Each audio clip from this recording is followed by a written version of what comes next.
Bonjour, Boucard Diouf. Allô, Marie-France. Alors, à l'éditorial, cette semaine, Boucard Diouf. Non, c'est pas lui, Boucard. Non, je sais, mais à l'éditorial. Oui.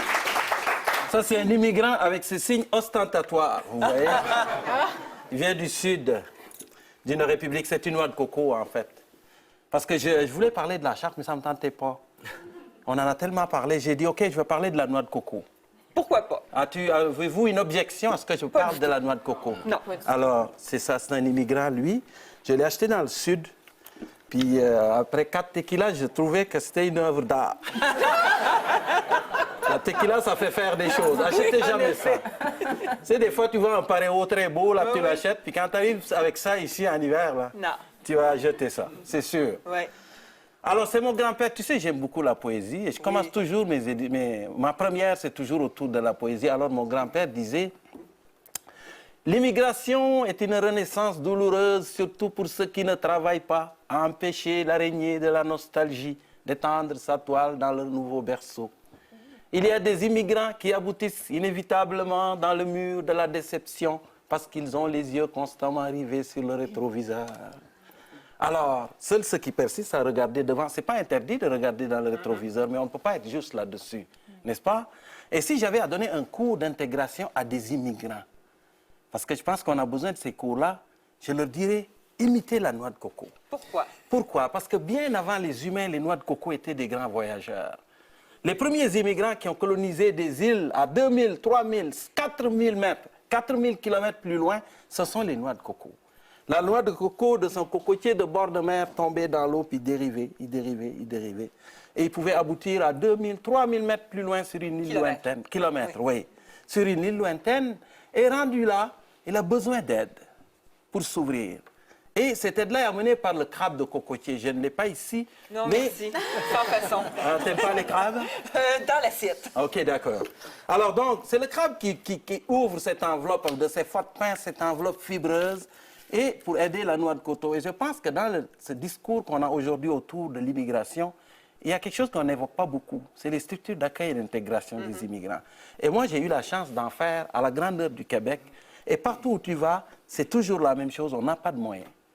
On n'a pas de moyens, mais en général, quand l'immigrant arrive, il n'y a pas de chance de t'intégrer, et il n'a pas trouvé son crabe pour l'aider, il va avoir des yeux sur le rétroviseur, souvent, souvent, souvent. Alors le cocotier, il y a le crabe qui l'ouvre, après ça, le cocotier germe. Le petit cocotier qui germe, il va utiliser d'abord cette chair blanche et laiteuse qu'on aime tant. C'est fait pour le jeune cocotier. Donc il va vivre des réserves qu'il a emportées de son pays, mais ça ne dure pas longtemps. Alors, une fois que ces réserves sont terminées, le jeune plantule, il faut qu'il use, il faut qu'il tire sa ressource de la terre, de la nouvelle terre. Il faut qu'il s'enracine.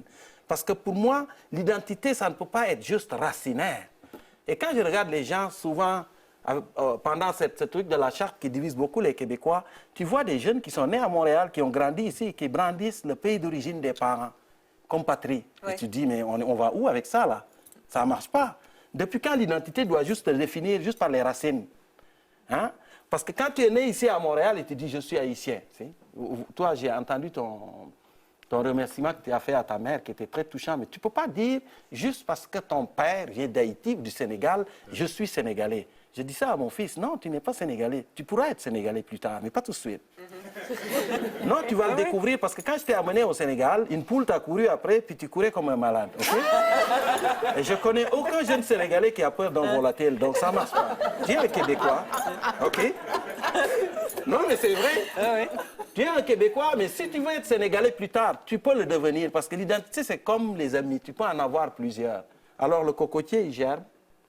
Il utilise ce qu'il a emporté de son pays, mais il faut qu'il puise de ce qu'il y a sur cette terre, dans la terre qu'il a vu accueillir. Et le secret de la noix de coco, c'est sa légèreté. Il y a une noix qui ne voyage pas. La seule qui ne voyage pas, c'est celle-là. Je ne sais pas si vous avez déjà vu cette noix de coco, celle-là. Là. Ciel! Ça s'appelle le coco-fesse. On se demande pourquoi. L'Odoicea calipige. Les premiers marins qui ont vu ces noix-là, sur l'eau, ils pensaient que c'est des indigènes qui se baignaient parce que ça ressemble vraiment à... Le vrai nom scientifique, c'est croupe magnifique. Alors, on la retrouve, c'est une graine qui pèse 20 kg. C'est la plus grosse graine au monde. On la trouve en Afrique. Non, je parle de la noix, ok? Mais bref, ce que je veux vous dire, c'est que cette noix de coco ne voyage pas. Pourquoi? Parce qu'elle est trop lourde. On la retrouve dans 2 îles des Seychelles et elle reste là. C'est trop lourd. Un pays, c'est trop lourd pour être transporté ailleurs. C'est trop. Immigrer, c'est voyager léger, comme une noix de coco. Il y a des choses qu'on amène et quand on voit que la situation n'est pas propice, on le laisse dans les valises. Sinon, on le laisse à la maison. C'est ça que je voulais dire. Parce que ça ne peut pas être juste dire, je dérive jusqu'à une place X, et après ça, parce que moi, je ne veux pas changer, je vais amener la majorité à changer. Ça ne marche pas. J'ai fini.